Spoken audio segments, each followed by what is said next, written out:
चलिए हम देखते हैं पॉलिटी के एनसीईआरटी क्लास 12 के समकालीन विश्व राजनीतिक वाले पुस्तक के चैप्टर 6 है। चैप्टर के नाम है पर्यावरण और प्राकृतिक संसाधन के बारे में देखेंगे। परिचय देखें, इस अध्याय में विश्व राजनीति में पर्यावरण और संसाधनों के बढ़ते महत्व की चर्चा की गई है। 1960 के दशक से पर्यावरण के मसले ने जोर पकड़ा और इसी पृष्ठभूमि को ध्यान में रखकर इस अध्याय में कुछ महत्वपूर्ण पर्यावरण आंदोलन की तुलनात्मक चर्चा की गई है। हम साझी संपदा और विश्व की साझी संपदा विरासत जैसी अवधारणाओं के बारे में पढ़ेंगे और इस अध्याय को पढ़कर आप संक्षेप में जान सकेंगे कि पर्यावरण से जुड़ी हाल ही के बहसों में भारत ने कौन सा पक्ष लिया है। और इसके बाद इस अध्याय में संसाधनों की होड़ से जुड़ी वैश्विक राजनीति की एक संक्षिप्त चर्चा की गई है। और अध्याय का समापन यह बताते हुए किया गया है कि समकालीन विश्व राजनीति में हाशिए पर खड़ी मूल्यवासी जनता ने इन सवालों से क्या सरोकार है और वह क्या सोचती है। देखते हैं वैश्विक राजनीति में पर्यावरण की चिंता क्यों है। इस पुस्तक में हमने विश्व राजनीति पर बड़े सीमित अर्थों में चर्चा की है और मसलन हमने युद्ध और संधि की भी बात की है, राज्य शक्ति के उत्थान और पतन की भी चर्चा हुई है, या फिर हमने अंतर्राष्ट्रीय फलक पर अपने देश की नुमाइंदगी करने वाली सरकार और अंतर्राष्ट्रीय संगठनों की भी बात की है।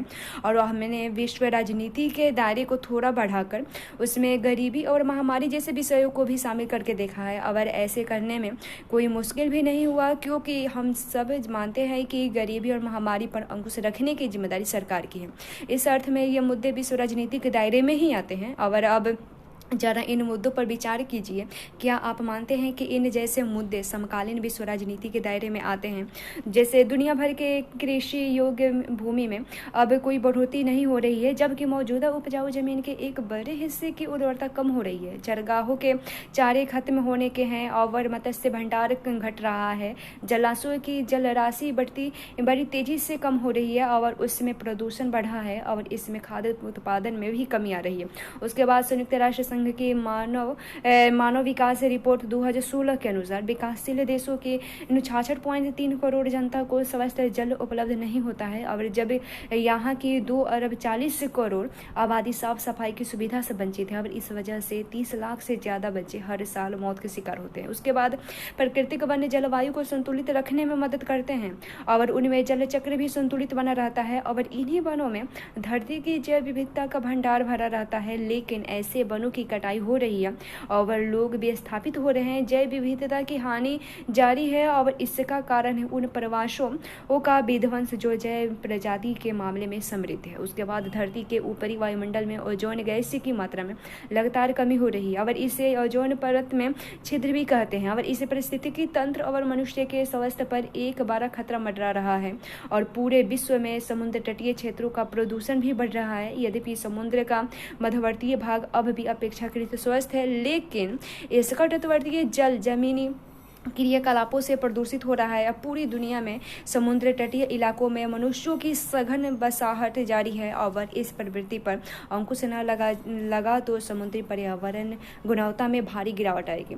आपको लग सकता है कि ये तो नैसर्गिक घटनाएं हैं और इनका अध्ययन राजनीतिक विज्ञान की जगह भूगोल वाली कक्षा में होनी चाहिए, लेकिन जरा फिर से सोचिए, पर्यावरण के नुकसान से जुड़े इन मसले की चर्चा ऊपर की गई, उन पर अंकुश रखने के लिए अगर विभिन्न देशों की सरकारें कदम उठाती है तो इन मसले की परिणति इस अर्थ में राजनीतिक ही होगी।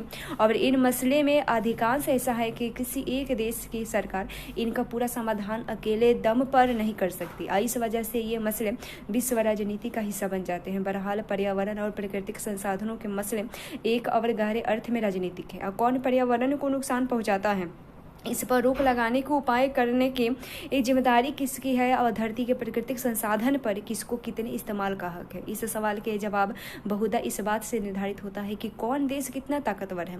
इस तरह से ये मसले गहरे अर्थों में राजनीतिक है। हालांकि पर्यावरण से जुड़े सरकार का लंबा इतिहास है, लेकिन आर्थिक विकास के कारण पर्यावरण पर होने वाले असर की चिंता ने 1960 के दशक के बाद से राजनीतिक चरित्र ग्रहण किया है। वैश्विक मसलों पर सरोकार रखने वाले एक एक वृहद समूह क्लब और रोमन ने 1972 में लिमिट्स टू ग्रोथ शीर्षक से एक पुस्तक प्रकाशित की और यह पुस्तक दुनिया की बढ़ती जनसंख्या के आलोक में प्राकृतिक संसाधनों के विनाश के आदेश को बड़ी खूबी से बताती है। संयुक्त राष्ट्र संघ पर्यावरण कार्यक्रम UNEP सहित अनेक अंतर्राष्ट्रीय संगठनों ने पर्यावरण से जुड़ी समस्याओं पर सम्मेलन कराए और इस विषय पर अध्ययन को बढ़ावा देना शुरू किया और इस प्रयास का उद्देश्य पर्यावरण की समस्याओं पर ज़्यादा कारगर और सुलझी हुई पहलकदमियों की शुरुआत करना था। तभी से पर्यावरण वैश्विक राजनीति का एक महत्वपूर्ण मसला बन गया और 1992 में संयुक्त राष्ट्र संघ का पर्यावरण और विकास के मुद्दे पर केंद्रित एक सम्मेलन ब्राजील के रियो डी जेनेरियो में हुआ और इसे पृथ्वी सम्मेलन कहा जाता है। और इस सम्मेलन में 170 देश, हजारों स्वदेशी संगठन तथा अनेक बहुराष्ट्रीय नियमों ने भाग लिया और वैश्विक राजनीति के दायरे में पर्यावरण को लेकर बढ़ते सरकार को इस सम्मेलन में एक ठोस रूप मिला। और इस सम्मेलन में 5 साल पहले आवर कॉमन फ्यूचर शीर्षक वर्ल्डलैंड रिपोर्ट छपी थी और रिपोर्ट में चेताया गया था कि आर्थिक विकास के चालू तौर तरीके आगे चलकर टिकाऊ साबित नहीं होंगे। विश्व के दक्षिणी हिस्से में औद्योगिक विकास की मांग ज़्यादा प्रबल है और रिपोर्ट में इसी हवाले से चेतावनी दी गई थी। रियो सम्मेलन में यह बात खुलकर सामने आई कि विश्व के धनी और विकसित देश यानी उत्तरी गोलार्ध तथा गरीबी और विकासशील देश यानी दक्षिणी गोलार्ध पर्यावरण के अलग अलग एजेंडे के पैरोकार है। और उत्तरी देशों की मुख्य चिंता ओजोन परत की छेद है और वैश्विक तापमान वृद्धि को लेकर थी और लेकिन दक्षिणी देश आर्थिक विकास और पर्यावरण संबंध के आपसी रिश्ते को सुलझाने के लिए ज्यादा चिंतित है। रियो सम्मेलन में जलवायु परिवर्तन, जैव विविधता और वानिकी के संबंध में कुछ नियमाचार निर्धारित हुए। इसमें एजेंडा 21 के रूप में विकास के कुछ तौर तरीके भी सुलझाए गए, लेकिन इसके बाद भी आपसी अंतर और कठिनाइयां बनी रही। सम्मेलन में इस बात पर सहमति बनी कि आर्थिक वृद्धि का तरीका ऐसा होना चाहिए कि इससे पर्यावरण को नुकसान न पहुंचे और इसे टिकाऊ विकास का तरीका कहा जाए। लेकिन समस्या यह थी कि टिकाऊ विकास पर अमल कैसे किया जाएगा। कुछ आलोचकों का कहना है कि एजेंडा 21 का सुझाव पर्यावरण संरक्षण को सुनिश्चित करने के बजाय आर्थिक वृद्धि की ओर है। और आइए अब पर्यावरण की वैश्विक राजनीति के कुछ विवादित मुद्दे पर एक नज़र डालें। देखते हैं विश्व की साझी संपदा की सुरक्षा। साझी संपदा उन संसाधनों को कहते हैं जिन पर किसी एक का नहीं बल्कि पूरे समुदाय का अधिकार होता है। संयुक्त परिवार का चूल्हा, चारागाह, मैदान, कुआं या नदी साझी संपदा का उदाहरण है। और इसी तरह विश्व के कुछ हिस्से अव क्षेत्र किसी एक देश के संप्रभु क्षेत्राधिकार से बाहर होते हैं, इसलिए उनका प्रबंधन साझे तौर पर अंतर्राष्ट्रीय समुदाय द्वारा किया जाता है और इन्हें वैश्विक संपदा मानवता की साझी विरासत कहा जाता है। और इसे पृथ्वी का वायुमंडल, अंटार्कटिका, समुद्री सतह और बाहरी अंतरिक्ष शामिल है। वैश्विक संपदा की सुरक्षा के सवाल पर अंतर्राष्ट्रीय सहयोग कायम करना टेढ़ी खीर है और इस दिशा में कुछ महत्वपूर्ण समझौता जैसे अंटार्कटिका संधि 1959 में और मॉन्ट्रियल न्यायाचार प्रोटोकॉल 1987 और अंटार्कटिका पर्यावरण न्यायाचार 1991 हो चुके हैं। और परिस्थिति से जुड़े हर मसले के एक साथ एक बड़ी समस्या जुड़ी हुई है और पुष्ट वैज्ञानिक साक्ष्यों और समय सीमा को लेकर मतभेद पैदा होता है। ऐसे में हर सर्वसामान्य पर्यावरणीय एजेंडा पर सहमति कायम करना मुश्किल होता है। और इस अर्थ में 1980 के दशक के मध्य में अंटार्कटिका के ऊपर ओजोन परत में छेद की खोज एक आंख वाले ने एक आंख खोल देने वाली घटना थी। और ठीक इसी तरह वैश्विक संपदा के रूप में बाहरी अंतरिक्ष के इतिहास से भी पता चलता है कि इस क्षेत्र की प्रबंधन पर उत्तरी और दक्षिणी गोलार्ध के देशों के बीच मौजूद असमानता का असर पड़ता है। धरती के वायुमंडल और समुद्री सतह के समान यहाँ भी महत्वपूर्ण मसला प्रौद्योगिकी और औद्योगिकी विकास का है। और यह एक जरूरी बात है कि क्योंकि बाहरी अंतरिक्ष में जो दोहन कार्य हो रहे हैं उनके फायदे न तो मौजूद पीढ़ी में सबके लिए बराबर है और न आगे आने वाली पीढ़ियों के लिए बराबर है। ये देखिए अंटार्कटिका पर किसका स्वामित्व है, थोड़ा एक नज़र डालें। अंटार्कटिका महादेशीय इलाका 1,40,00,000 वर्ग किलोमीटर में फैला हुआ है। विश्व के निर्जन क्षेत्र का 26% हिस्सा इसी महादेश के अंतर्गत आता है। स्थलीय हिम का 90% हिस्सा अब धरती पर मौजूद स्वस्थ जल का 70% हिस्सा इस महादेश में मौजूद है। अंटार्कटिका महादेश का 3,60,00,000 वर्ग किलोमीटर तक अतिरिक्त विस्तार समुद्र में है और सीमित स्थलीय जीवन वाले इस महादेश का समुद्री पारिस्थितिकी तंत्र अत्यंत उर्वर है और जिसमें कुछ अनुपादप जैसे सूक्ष्म शैवाल, कवक और लाइकेन है। उसके बाद समुद्री स्तनधारी जीव है, मत्स्य तथा कठिनाई वातावरण में जीवन यापन के लिए अनुकूल विभिन्न पक्षी भी शामिल है और इसमें एनुक्रील मछली भी शामिल है जो समुद्री आहार श्रृंखला की धुरी है और जिस पर दूसरे जानवरों का आहार निर्भर है। अंटार्कटिका प्रदेश विश्व की जलवायु को संतुलित करने में महत्वपूर्ण भूमिका निभाता है और इस महादेश के अंदरूनी हिमानी परत ग्रीन हाउस गैस के जमाव का महत्वपूर्ण सूचना स्रोत भी है और साथ ही इसके लाखों बरस पहले के वायुमंडलीय तापमान का पता किया जा सकता है इससे। और विश्व के सबसे सुदूर ठंडे और झंझावटी महादेश अंटार्कटिका पर किसका स्वामित्व है, तो इसके बारे में 2 दावे किए जाते हैं। कुछ देश जैसे ब्रिटेन है, Argentina, Chile, Norway, France, Australia और न्यूजीलैंड में अंटार्कटिका क्षेत्र पर अपने संप्रभु अधिकार का वैधानिक दावा करते हैं और अन्य अधिकांश देश ने इससे उल्टा रुख अपनाया है कि अंटार्कटिका प्रदेश विश्व की साझी संपदा है और यह किसी भी देश के क्षेत्राधिकार में शामिल नहीं है। इस मतभेद के रहते अंटार्कटिका के पर्यावरण और पारिस्थितिकी तंत्र की सुरक्षा के नियम बने और अपनाए गए और ये नियम कल्पनाशील और दूरगामी प्रभाव वाले हैं और अंटार्कटिका और पृथ्वी के ध्रुवीय क्षेत्र पर्यावरण सुरक्षा के विशेष क्षेत्रीय नियमों के अंतर्गत आते हैं। 1960 के बाद इस इलाके में गतिविधियां वैज्ञानिक अनुसंधान, मत्स्य आखेट और पर्यटन तक सीमित रही, लेकिन इतनी कम गतिविधियों के बावजूद इस क्षेत्र में के कुछ हिस्से अवशिष्ट पदार्थ जैसे तेल के रिसाव के दबाव में अपनी गुणवत्ता खो रही है। और उसके बाद देखिए साझी परंतु अलग अलग जिम्मेदारियां के बारे में देखें। ऊपर हमने देखा कि पर्यावरण को लेकर उत्तरी और दक्षिणी गोलार्ध के देशों के रवैये में अंतर है और उत्तर के विकसित देश पर्यावरण के मसले पर उसी रूप में चर्चा करना चाहते हैं जिस दशा में पर्यावरण आज मौजूद है और ये देश चाहते हैं कि पर्यावरण के संरक्षण में हर देश की जिम्मेदारी बराबर हो। दक्षिण के विकासशील देशों का तर्क है कि विश्व में पारिस्थितिकी को नुकसान अधिकांशतः विकासशील देशों में औद्योगिक विकास से पहुंचा है। यदि विकसित देशों ने पर्यावरण को ज्यादा नुकसान पहुंचाया है तो उन्हें इस नुकसान की भरपाई की जिम्मेदारी भी ज्यादा उठानी चाहिए।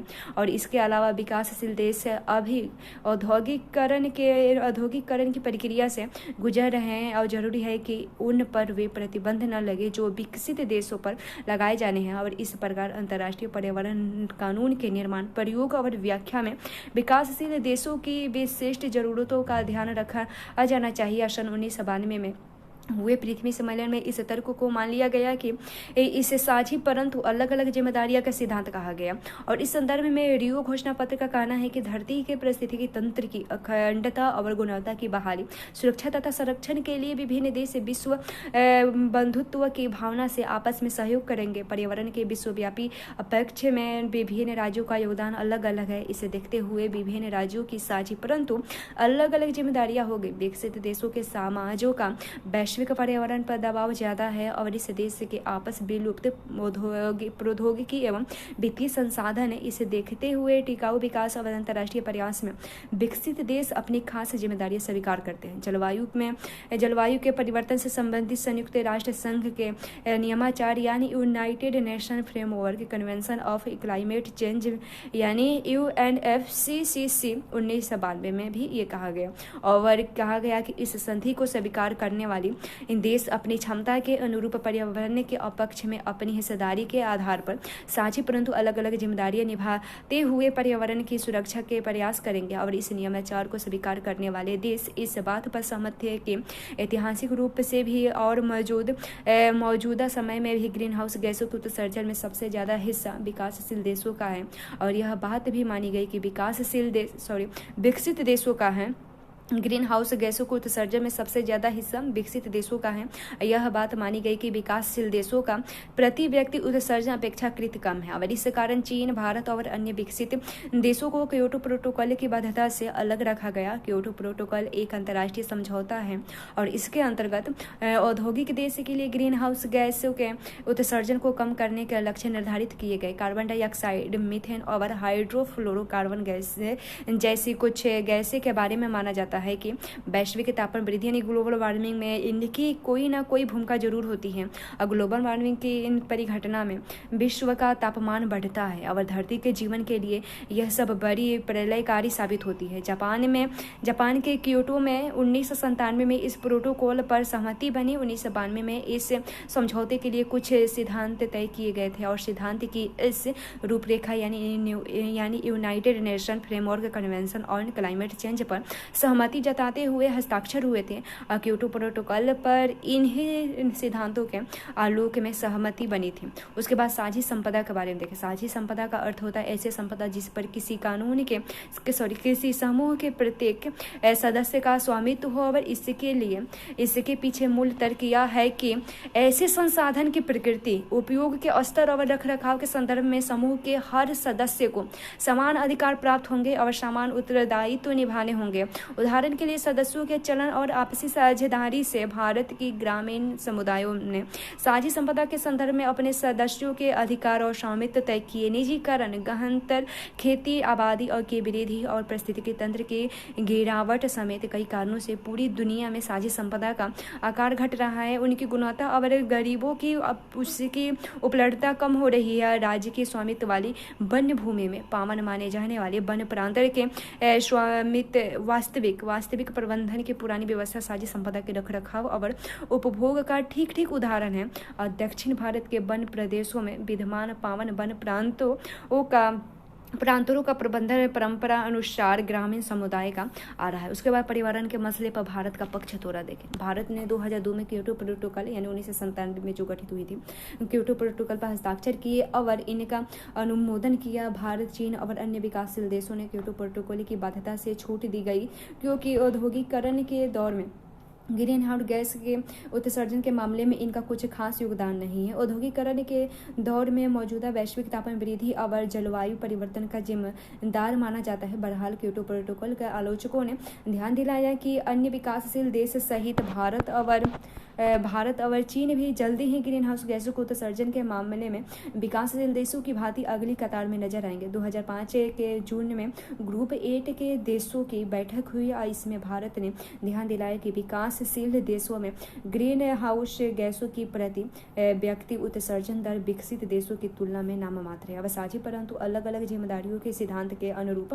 भारत का विचार है कि उत्सर्जन दर में कमी करने की सबसे ज्यादा जिम्मेदारी विकासशील देशों की है क्योंकि इन देशों ने एक लंबी अवधि तक बहुत ज्यादा उत्सर्जन किया। संयुक्त राष्ट्र संघ के जलवायु परिवर्तन से संबंधित बुनियादी नियमाचार UNFCCC के अनुरूप भारत पर्यावरण से जुड़ी अंतर्राष्ट्रीय मसले में से ज्यादातर ऐतिहासिक उत्तरदायित्व का तर्क रखता है। इस तर्क के अनुसार ग्रीन हाउस गैसों के रिसाव की ऐतिहासिक और मौजूदा जवाबदेही ज्यादातर विकासशील देशों की है। इसमें जोर देकर कहा गया कि विकासशील देशों की पहली और अपरिहार्य प्राथमिकता आर्थिक तथा सामाजिक विकासशील की है और हाल ही में संयुक्त राष्ट्र संघ के इस नियमाचार यानी UNFCCC के अंतर्गत चर्चा चली कि तेजी से औद्योगिक होते देश जैसे ब्राजील, चीन और भारत नियमाचार की बाध्यताओं का पालन करते हुए ग्रीन हाउस गैसों के उत्सर्जन को कम करेंगे और भारत इस बात के खिलाफ है। उनका मानना है कि यह बात इस नियमाचार की मूल भावना के विरुद्ध है और भारत इस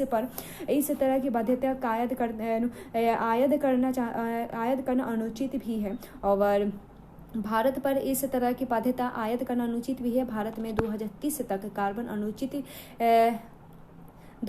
तक कार्बन का प्रति व्यक्ति उत्सर्जन बढ़ने की मौजूद विश्व के वर्ष सन 2000 के औसत 3.8 टन प्रति व्यक्ति के आधे से भी कम होगा और वर्ष 2000 तक भारत का प्रति व्यक्ति उत्सर्जन 0.9 टन था और अनुमान है कि 2030 तक यह मात्रा बढ़कर 1.6 टन प्रति व्यक्ति हो जाएगी। भारत की सरकार विभिन्न कार्यक्रमों के जरिए पर्यावरण से संबंधित वैश्विक प्रयासों में शिरकत कर रही है। और मिसाल के लिए भारत ने अपनी नेशनल ऑटो फ्यूल पॉलिसी के अंतर्गत वाहनों के लिए स्वच्छतर ईंधन अनिवार्य कर दिया है।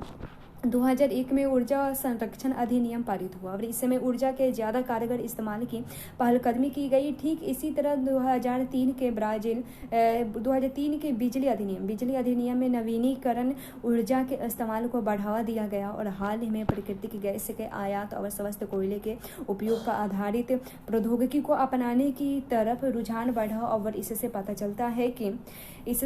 पता चलता है कि भारत पर्यावरण सुरक्षा के लिहाज से ठोस कदम उठा रहा है और भारत बायोडीजल से संबंधित एक राष्ट्रीय मिशन चलाने के लिए भी तत्पर है। और इसके अंतर्गत 2011 से 12 तक बायोडीजल तैयार होने लगेगा और इसमें 1 करोड़ 10 लाख हेक्टेयर भूमि का इस्तेमाल होगा। भारत ने 2 अक्टूबर 2016 को पेरिस जलवायु समझौते को अनुमोदित किया। पुनर्विकृत होने वाली ऊर्जा के सबसे बड़े कार्यक्रम में से एक भारत में चल रहा है। अब भारत ने पृथ्वी सम्मेलन यानी रियो के समझौते के क्रियान्वयन का एक पुनरावलोकन 1997 में किया। इसका मुख्य निष्कर्ष यह था कि विकासशील देशों को रियायती शर्तें पर नए और अतिरिक्त वित्तीय संसाधन तथा पर्यावरण के संदर्भ में बेहतर साबित होने वाली प्रौद्योगिकी मुहैया कराने की दिशा में कोई सार्थक प्रगति नहीं हुई है। भारत इस बात को जरूरी मानता है कि विकासशील देशों की वित्तीय संसाधन तथा स्वस्थ प्रौद्योगिकी मुहैया कराने के लिए तुरंत उपाय करें ताकि विकासशील देश framework convention of climate change की मौजूदा प्रतिबद्धताओं को पूरा कर सके। और भारत का यह भी मानना है कि दक्षिण यानी SAARC में शामिल देश पर्यावरण के प्रमुख वैश्विक मसलों पर एक समान राय बनाए ताकि इस क्षेत्र की आवाज़ वजनी हो सके। उसके बाद भारत में पावन वन प्रांतर क्या है? तो बहुत से पुराने समाजों में धार्मिक कारणों से प्रकृति की रक्षा करने की चलन है। भारत में विद्यमान पावन वन प्रांतर इस चलन के सुंदर उदाहरण है। और इस प्रथा में वनों के कुछ हिस्सों को काटा नहीं जाता और इस स्थानों पर देवता अथवा किसी पुण्यात्मा का वास माना जाता है और इन्हें ही पावन वन प्रांतर या देवस्थान कहा जाता है। और इन पावन वन प्रांतरों के देश व्यापी फैलाव का अंदाजा इस बात से लगाया जा सकता है कि देश भर की भाषाओं में इनके लिए अलग अलग शब्द हैं। और इन देव स्थानों की राजस्थान में बानी, केकरी और आरोन, झारखंड में जहेरा थाना और सरना, मेघालय में लिंगदोही, केरल में काव और उत्तराखंड में थान या देवभूमि और महाराष्ट्र में देव रहतीस आदि सैकड़ों नाम से जाना जाता है। पर्यावरण संरक्षण से जुड़ी साहित्य में देव स्थान के महत्व को अब स्वीकार किया जा रहा है और इससे समुदाय आधारित संसाधन प्रबंधन के रूप में देखा जा रहा है। देव स्थान को हम ऐसी व्यवस्था के रूप में देख सकते हैं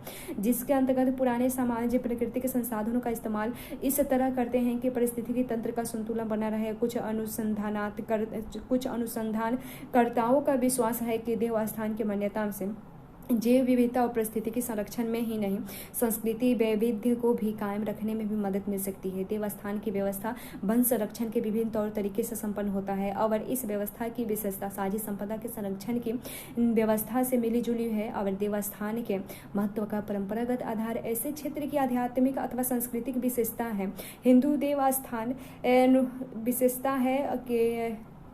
विशेषता है और हिंदू समवेत रूप से प्राकृतिक वस्तुओं की पूजा करते हैं और इसमें पेड़ और वन प्रांतर भी शामिल है। बहुत से मंदिरों का निर्माण देवस्थान में हुआ है और संसाधनों की विरलता नहीं, प्रकृति के प्रति गहरी श्रद्धा ही वह आधारित थी और जिसमें इतने युगों से वनों की बचाए रखने की प्रतिबद्धता कायम रखी। बहरहाल हाल ही के सालों में मनुष्य की बसाहट के विस्तार ने धीरे धीरे ऐसे देवस्थानों पर अपना कब्जा कर लिया है या इससे नई राष्ट्रीय वन नीति के आने के साथ कई जगहों पर इन परंपरागत वनों की पहचान मंद पड़ने लगी है। देवस्थान के प्रबंधन में एक कठिन समस्या तब आई जब ऐसे स्थान का कानूनी स्वामित्व के पास हो और व्यवहारिक नियंत्रण किसी दूसरे के हाथ में हो, यानी कानूनी स्वामित्व राज्य का हो और व्यवहारिक नियंत्रण समुदाय के हाथ में हो और इन दोनों के नीतिगत मानक अलग अलग है और देवस्थान के उपयोग के उद्देश्य में भी इनके बीच कोई मेल नहीं है। उसके बाद पर्यावरण आंदोलन एक और अनेक के बारे में देखें। पर्यावरण हानि की चुनौती से निपटने के लिए सरकारों ने अंतर्राष्ट्रीय स्तर पर जो पेशकदमी की है वो हम उसके बारे में जान चुके हैं, लेकिन इस चुनौतियों के मद्देनजर कुछ महत्वपूर्ण पेशकदमियां सरकारों की तरफ से नहीं बल्कि विश्व के विभिन्न भागों में सक्रिय पर्यावरण के प्रति सचेत कार्यकर्ताओं ने की है। और इन कार्यकर्ताओं में कुछ तो अंतर्राष्ट्रीय स्तर पर और बाकी स्थानीय स्तर पर सक्रिय है। आज पूरे विश्व में पर्यावरण आंदोलन सबसे ज्यादा जीवंत, विविधतापूर्वक तथा ताकतवर सामाजिक आंदोलन में शुमार किए जाते हैं और सामाजिक चेतना के दायरे में ही राजनीतिक कार्रवाइयों के नए रूप जन्म लेते हैं या उन्हें खोजा जा सकता है या इन आंदोलनों से नए विचार निकलते हैं। और इन आंदोलनों ने हमें दृष्टि दी है कि वैयक्तिक और सामूहिक जीवन के लिए आगे के दिनों में क्या करना चाहिए और क्या नहीं करना चाहिए। यहाँ कुछ उदाहरणों की चर्चा की गई है जिससे पता चलता है कि मौजूदा पर्यावरण आंदोलन की एक मुख्य विशेषता उनकी विविधता है। दक्षिणी देशों मसलन मेक्सिको, चिले, ब्राजील, मलेशिया, इंडोनेशिया, महादेशीय अफ्रीका और भारत के वन आंदोलन पर बहुत दबाव है और 3 दशकों के पर्यावरण को लेकर सक्रियता का दौर जारी है। इनके बावजूद तीसरी दुनिया के विभिन्न देशों में वनों की कटाई खतरनाक गति से जारी है और पिछले दशक के विश्व के विशालतम वनों का विनाश बढ़ रहा है। खनिज उद्योग पृथ्वी पर मौजूदा सबसे ताकतवर उद्योग में से एक है। वैश्विक अर्थव्यवस्था में उदारीकरण के कारण दक्षिणी गोलार्ध के अनेक देशों की अर्थव्यवस्था बहुधा कंपनी के लिए खुल चुकी है और खनिज उद्योग धरती के भीतर मौजूदा संसाधनों को बाहर निकालता है और रसायनों का भरपूर उपयोग करता है, भूमि और जलमार्गों को प्रदूषित करता है और स्थानीय वनस्पतियों का विनाश करता है। इसके कारण जन समुदाय के विस्थापित होने पड़ता है। कई बातों के साथ इन कारणों से विश्व के विभिन्न भागों में खनिज उद्योग की आलोचना और विरोध हुआ है। इसका एक अच्छा उदाहरण फिलिपीन है, जहां कई समूहों और संगठनों ने एक साथ मिलकर एक ऑस्ट्रेलियाई बहुराष्ट्रीय कंपनी वेस्टर्न इंडिग कॉर्पोरेशन के खिलाफ अभियान चलाया और इस कंपनी का विरोध खुद इसके स्वदेशी यानी ऑस्ट्रेलिया में हुआ। और इस विरोध के पीछे पारंपरिक शक्ति के खिलाफत की भावना कायम रह रही है और ऑस्ट्रेलिया में इस कंपनी का विरोध ऑस्ट्रेलियाई आदिवासियों के बुनियादी अधिकारों की परोकारी के कारण भी किया जा रहा है। कुछ आंदोलन बड़े बांधों के खिलाफ संघर्ष कर रहे हैं। अब बांध विरोधी आंदोलन को नदियों को बचाने के आंदोलनों के रूप में देखने की प्रवृत्ति भी बढ़ रही है, क्योंकि ऐसे आंदोलन में नदियों और नदी घाटियों के ज्यादा टिकाऊ तथा न्याय संगत प्रबंधन की बात उठाई जाती है। और 1980 के दशक के शुरुआती और मध्यवर्ती वर्षों में विश्व का पहला बांध विरोधी आंदोलन दक्षिणी गोलार्ध में चला। ऑस्ट्रेलिया में चला यह आंदोलन फ्रैंकलिन नदी तथा इसके प्रवर्ती वन को बचाने का आंदोलन था और यह वन और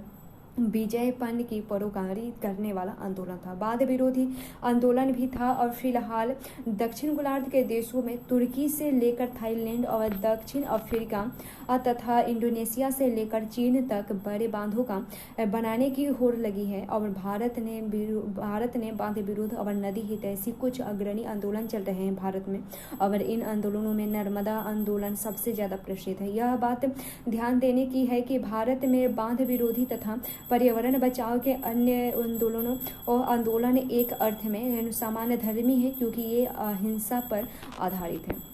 उसके बाद क्या वन निर्जन होते हैं, इसके बारे में थोड़ा देखें। दक्षिणी देशों के वन आंदोलन उत्तरी देशों के वन आंदोलन में एक खास अर्थ में भिन्न है। और दक्षिणी देशों के वन निर्जन नहीं है, जबकि उत्तरी गोलार्ध के देशों में वन जन विहीन है, या कहें कि इस देशों में वन के निर्जन प्रांत के रूप में देखा जाता है। और इसी वजह से उत्तरी देशों में वन भूमि को निर्जन भूमि का दर्जा दिया गया है, यानी ऐसा जगह जहाँ लोग नहीं रहते बसते। और कोई यह दृष्टिकोण मनुष्य को प्रकृति का हिस्सा नहीं मानता। दूसरे देशों में कहे तो यह दृष्टिकोण पर्यावरण को मनुष्य से दूर की चीज मानता है, यानी एक ऐसी चीज जिसे बाग बगीचा या अभयारण्य में तब्दील कर मनुष्य से बचाया जाना चाहिए। इससे दूसरी तरफ दक्षिणी देशों में पर्यावरण के अधिकांश मसले इस मान्यता पर आधारित है कि लोग वनों में भी रहते हैं और वनों की विजयपन का प्रतीक मानने का दृष्टिकोण ऑस्ट्रेलियाई, एक्सनेवियाई और उत्तरी अमेरिका और न्यूजीलैंड में हावी है। अधिकांश यूरोपीय देशों के विपरीत इन इलाकों में अब विकसित निर्जन वन्य क्षेत्र अपेक्षाकृत ज़्यादा है। और इसका यह मतलब नहीं कि दक्षिण गोलार्ध के देशों में बीजेपन का अभियान एकदम नदारद है। और फिलिस्तीन में हरित संगठन ने गरुड़ तथा अन्य शिकारी पक्षियों को विलुप्त करने से बचाने के लिए मुहिम चलाया। और भारत में बंगाल टाइगर को बचाने की मुहैया चल रही है, क्योंकि इनकी संख्या लुप्त होने की हद तक कम होती चली आ रही है। और अफ्रीका में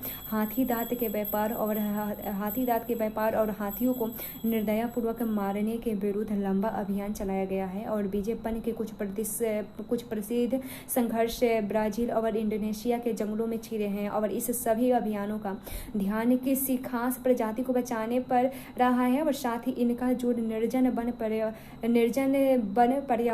हाल के दिनों में जैव विविधता के मसले का रूप दिया है। और क्योंकि दक्षिण गोलार्ध के देशों में बीजेपन की अवधारणा को स्वीकृति मिलना कठिन है, और इनमें से अनेक अभियानों की शुरुआत और वित्तीय मदद वर्ल्ड वाइल्ड लाइफ फंड यानी WWF जैसे संगठनों ने की है। और ऐसे प्रयासों में स्थानीय लोगों की मदद भी ली गई है। उसके बाद देखिए संसाधनों की भू राजनीति के बारे में। किसे क्या कब और कहाँ कैसे हासिल होता है, संसाधनों की भू राजनीति इन्हीं सवालों से जुड़ी है। और यूरोपीय ताकतों के विश्वव्यापी प्रसार का एक मुख्य साधन और मकसद संसाधन रहे हैं। संसाधन को लेकर राज्यों के बीच तनातनी हुई है। संसाधनों से जुड़ी भू राजनीति को पश्चिमी दुनिया में ज़्यादातर व्यापारी के संबंध, युद्ध तथा ताकत के संबंध में सोच और इस सोच के मूल्य में था। और विदेश में संसाधनों की मौजूदगी तथा समुद्री नौवहन में दक्षता। समुद्री नौवहन स्वयं इमारती लकड़ियों पर आधारित था, और इसलिए जहाज की सहतीरों के लिए इमारती लकड़ियों की आपूर्ति एक 17वीं सदी के बाद के समय में प्रमुख यूरोपीय शक्तियों की प्राथमिकता में रही। और पहले और दूसरे विश्व युद्ध के दौरान सामरिक संसाधन खासकर तेल के निर्बाध आपूर्ति का महत्व बहुत अच्छी तरह उजागर हो गया। और पूरे शीत युद्ध के दौरान उत्तरी गोलार्ध के विकसित देशों ने इन संसाधनों की सतत आपूर्ति के लिए कई तरह के कदम उठाए। और इसके अंतर्गत संसाधन दोहन के इलाकों तथा समुद्री परिवहन मार्ग के इर्द गिर्द सेना की तैनाती, महत्वपूर्ण संसाधनों का भंडारण और संसाधनों के उत्पादक देशों के मनपसंद सरकारों के बहाली तथा बहुराष्ट्रीय नियमों और अपने हित साधक अंतर्राष्ट्रीय समझौतों के समर्थन देना शामिल है। पश्चिमी देशों के राजनीतिक चिंतन का केंद्रीय सरोकार यह था कि संसाधनों तक पहुंच आबाद रूप से बनी रहे, क्योंकि सोवियत संघ इसे खतरे के रूप में डाल सकता है। और एक बड़ी चिंता यह थी कि खाड़ी के देशों में मौजूद तेल तथा दक्षिण और पश्चिमी एशिया के देशों में मौजूद खनिज पर विकसित देशों का नियंत्रण बरकरार रहे। शीत युद्ध की समाप्ति और सोवियत संघ के विघटन के बाद सरकारों की मौजूदा चिंता सुरक्षा आपूर्ति को बनाए रखने की है। और अनेक खनिज, खासकर रेडियोधर्मी खनिजों से जुड़े व्यावसायिक फैसलों को लेकर भी सरकारों की चिंता सताती है। और बहरहाल वैश्विक राजनीति में तेल लगातार सबसे महत्वपूर्ण संसाधन बना हुआ है। 20वीं सदी के अधिकांश समय में विश्व की अर्थव्यवस्था तेल पर निर्भर रही है, और यह एक जगह से दूसरी जगह तक पहुंचाए जा सकने वाले ईंधन के रूप में अपरिहार्य बना रहा है। अब तेल के साथ विपुल संपदा जुड़ी है, और इसी कारण इस पर कब्जा जमाने के लिए राजनीति संघर्ष छिड़ा है। पेट्रोलियम का इतिहास युद्ध और संघर्ष का भी इतिहास है। और यह बात पश्चिमी एशिया और मध्य एशिया में लंबे समय एशिया में सबसे स्पष्ट रूप से नजर आती है। और पश्चिम एशिया खासकर बड़ी संख्या क्षेत्र विश्व के कुल तेल उत्पाद की 30% मुहैया कराता है। और इस क्षेत्र में विश्व के ज्ञात तेल भंडारण का 64% हिस्सा मौजूद है। और इस कारण यही एक लौता क्षेत्र है जो तेल की मांग में खासकर बढ़ोतरी होने पर उनकी पूर्ति कर सकता है। सऊदी अरब के पास विश्व के कुल तेल भंडारण का 1/4 हिस्सा मौजूद है। और सऊदी अरब विश्व में सबसे बड़ा तेल उत्पादक देश है। और इराक का ज्ञात तेल भंडारण सऊदी अरब के बाद दूसरे नंबर पर है। और इराक के एक बड़े हिस्से में तेल भंडारों की मौजूदगी को लेकर खोजबीन अभी नहीं हुई है। और संभावना है कि इराक का तेल भंडारण 112 अरब बैरल से कहीं ज़्यादा है। संयुक्त राज्य अमेरिका, यूरोप, जापान तथा चीन और भारत में इस तेल की खपत होती है, लेकिन ये देश इस इलाके से बहुत दूरी पर है। और विश्व राजनीति के लिए पानी एक और महत्वपूर्ण संसाधन है। विश्व के लिए कुछ भागों में साफ पानी की कमी हो रही है, साथ ही विश्व के हर हिस्से में स्वस्थ जल सामान्य मात्रा में मौजूद नहीं है। इस कारण संभावना है कि साझे जल संसाधन को लेकर पैदा उसकी गुणवत्ता घटेगी। अगर देशों के बीच स्वस्थ जल संसाधनों की हथियाने या उनकी सुरक्षा करने के लिए हिंसक झगड़े होंगे। और इनका एक उदाहरण 1950 और 1960 के दशक में इजराइल, सीरिया तथा जॉर्डन के बीच हुआ संघर्ष। इनमें से प्रत्येक देश ने जॉर्डन और यरमुक नदी से पानी का बहाव मोड़ने को कोशिश की। और फिलहाल तुर्की, सीरिया और इराक के बीच फरात नदी पर बांध के निर्माण को लेकर एक दूसरे से ठनी हुई है। और बहुत से देशों के बीच नदियों का साझा है और उनके बीच सैन्य संघर्ष होते ही रहते हैं। तेल देखो, तेल की धारा देखो, थोड़ा देखिए। हमारे जीवन में पेट्रोलियम और आधारित उत्पादों की कड़ी अंतहीन है। और टूथपेस्ट, पेसमेकर और पेंट, स्याही, दुनिया की परिवहन के लिए जितनी ऊर्जा की जरूरत पड़ती है उसका 14% पेट्रोलियम में से भी पूरा होता है। और पूरी औद्योगिक दुनिया पेट्रोलियम के बूते टीका है। और हम इसके बिना जीवन की कल्पना नहीं कर सकते। हालांकि जमीन के नीचे अभी अरबों बैरल तेल हमारे इस इस्तेमाल के इंतजार में पड़ा है। और फिर भी देशों के बीच विवाद है। उसके बाद फिर ये एक है, कहते हैं कि मेरा काला सोना मुल्क के शाही खादान से हूँ और मैं ही हूँ वह सख्त जिससे लोग धन कुबेर कहते हैं। और जिनमें सबसे मेरे मुल्क में काला सोना मिलता है। मेरी सल्तनत में करामत हो रहे हैं। और जनाब बिग ऑयल और उनकी हुकूमत यहाँ एक रोज बड़ा खजाना खोलेंगे। और आइए हमने तेल खोजा और सौदा पटा लिया। और कुछ लोगों ने मुझे हथियार दिए, इतना हथियार दिया कि उनका बोझ मुझे ही भारी लगने लगा है। और हथियार से लदा फदा मैं जब कभी दांत निपोड़ता हूँ तो लोग अवाक कर रह जाते हैं। और इन लोगों ने हथियार दिए और बदले में मैंने बिग ऑयल और उनके बेटे पोते को तिल और अपनी वफादारी दी। मैं खुशहाल और मालदार हूँ और वे भी मस्ती और मजे में हैं। अगर उनकी फौज मेरे मुल्क में सख्त कर रही है तो मुझे क्या। और बेशकीमती चीज़ों की मैं कदर करता हूँ। बिग ऑयल कहते हैं कि उसके राष्ट्रपति आज़ादी और हमहूरियत को बड़ा कीमत मानते हैं। और इसलिए मैं भी अपने मुल्क के आज़ादी और जमहूरियत को 7 तालों के भीतर बंद करके रखूँगा। इनका नाम है शेख पेट्रोल डॉयल उल्लाह काला सोना मुल्क के सुल्तान। उसके बाद ये है जनाब बिग ऑयल एंड सन्स के CEO।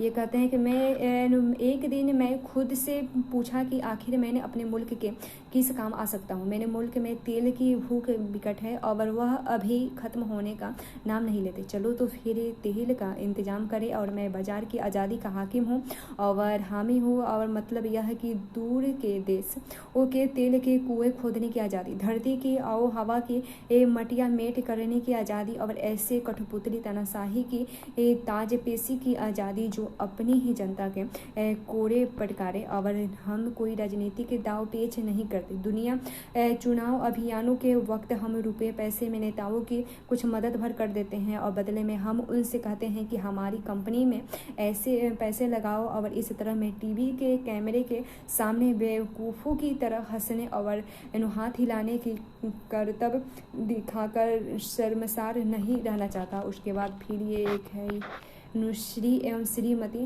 बरबोले। ये कहते हैं कि हमारे गैराज में एक शानदार चीज़ नुयाम है ना। और उसके बाद एकदम पतली चक्रवात और एकदम पतली चकाचक और चमकीली कार। और इसमें पावर स्टीयरिंग और ऑटोमेटिक गियर्स भी है। और इसकी पिक अप लाजवाब है और माइलेज के तो क्या कहने, और इसमें धुआं वगैरह भी काफ़ी कम निकलता है। देखिए हमें जल्दी जल्दी पहुंचना है और हमें खूबसूरत दुनिया ज़िंदगी की थोड़ी हड़बड़ी है, और ऊपर वाला सबका भला करे, मैं तो चलो।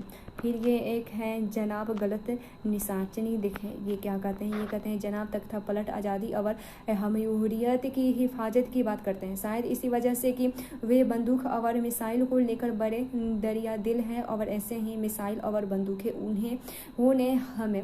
उन्होंने हमें रूसी भालुओं से लड़ने के लिए दी थी, और उन्होंने हमें लड़ने की दावपेच भी सिखाया। हमें नहीं पता कि ये लोग तेल के पीछे पड़े हैं और बिग ऑयल हमारी मीठी मीठी बातें करते हैं और मन मोह लेते हैं, लेकिन हम लोग अभी आपस में जंगों की कबड्डी खेल रहे हैं, और हम अपने खेल के अपने ही नियम बना लिया है। और जनाब तख्ता पलट की सरकार अपने कायदे कानून बदलते रहती है, और हमने यहाँ तक यह भी बात ठीक नहीं है, और हमारे कुछ लोग अब जनाब तख्ता पलट उनकी हुकूमत और वहाँ के लोगों से नफरत करने लगते हैं।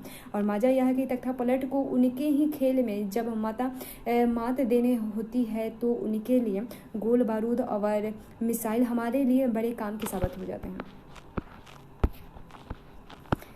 देखते हैं मूलवासी के बारे में, मूलवासी और उनके अधिकार के बारे में।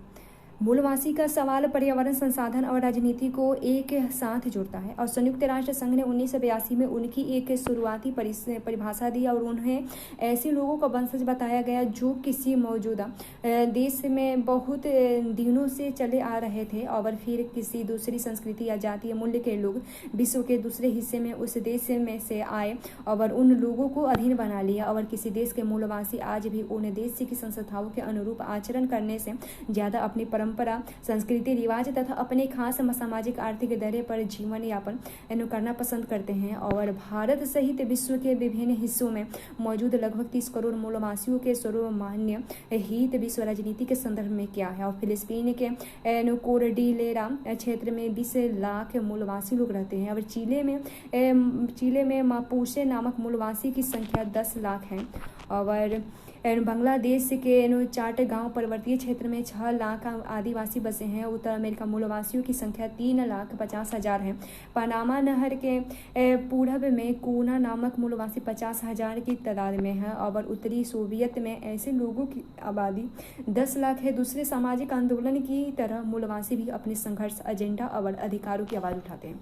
विश्व राजनीति में मूलवासियों की आवाज़ विश्व बिरादरी में बराबरी का दर्जा पाने के लिए उठी है, और मूलवासियों के निवास वाले स्थान मध्य और दक्षिण अमेरिका, अफ्रीका, दक्षिण पूर्व एशिया तथा भारत में है, और जहां इन्हें आदिवासी या जनजाति कहा जाता है। ऑस्ट्रेलिया और न्यूजीलैंड समेत ओशियानियन क्षेत्र के बहुत से द्विपक्षीय देशों में हजारों सालों से पोलिनेशिया, मलेशिया और माइक्रोनेशिया वंश के मूलवासी रहते हैं। सरकारों से इनकी मांग है कि इन्हें मूलवासी कौम के रूप में अपनी स्वतंत्र पहचान रखने वाला समुदाय माना जाए, और अपने मूल वास स्थान पर हक की दावेदारी में विश्व भर के मूल निवासी या जुमला इस्तेमाल करते हैं कि हम यहाँ अनंत काल से रहते चले आ रहे हैं, और भौगोलिक रूप से चाहे मूलवासी अलग अलग जगहों पर कायम है, और लेकिन जमीन और उस पर आधारित विभिन्न जीवन प्रणालियों के बारे में इनकी विश्व दृष्टि आश्चर्यजनक रूप से एक जैसी है। और भूमि की हानि का अर्थ है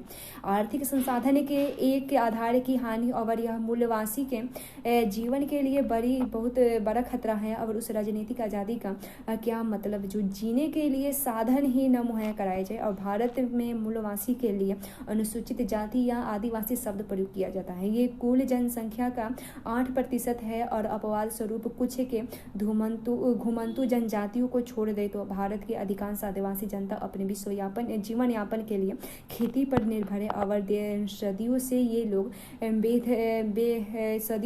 लोग बेधड़क जिंदगी जीने पड़े और उनकी जमीन पर खेती करते आ रहे हैं। लेकिन ब्रितानी औपनिवेशिक शासन कायम होने के बाद इसमें जनजातीय समुदाय का सामना बाहरी लोगों से हुआ, और हालांकि राजनीतिक प्रतिनिधियों के लिहाज से इनको संवैधानिक सुरक्षा हासिल है, लेकिन देश के विकास का इन्हें ज़्यादा लाभ नहीं मिल सका। आज़ादी के बाद से विकास की बहुत सी परियोजना चली है और बड़ी संख्या में लोग विस्थापित हुए। ऐसी परियोजना के विस्थापन होने वाले यह समुदाय सबसे बड़ा है। दरअसल इन लोगों ने विकास की बहुत बड़ी कीमत चुकाई है। मूलवासी समुदाय के अधिकारों से जुड़े मुद्दे राष्ट्रीय व अंतर्राष्ट्रीय राजनीति में लंबे समय तक अपेक्षित रहे। हाल के दिनों में इस सवाल पर ध्यान दिया जाने लगा कि 1970 के दशक में विश्व के विभिन्न भागों में मूलवासियों ने नेताओं के बीच संपर्क बढ़ा और इससे इनके साझा अनुभव और सरकारों को एक अनुशक्ति मिली। 1975 में world council of indigenous people का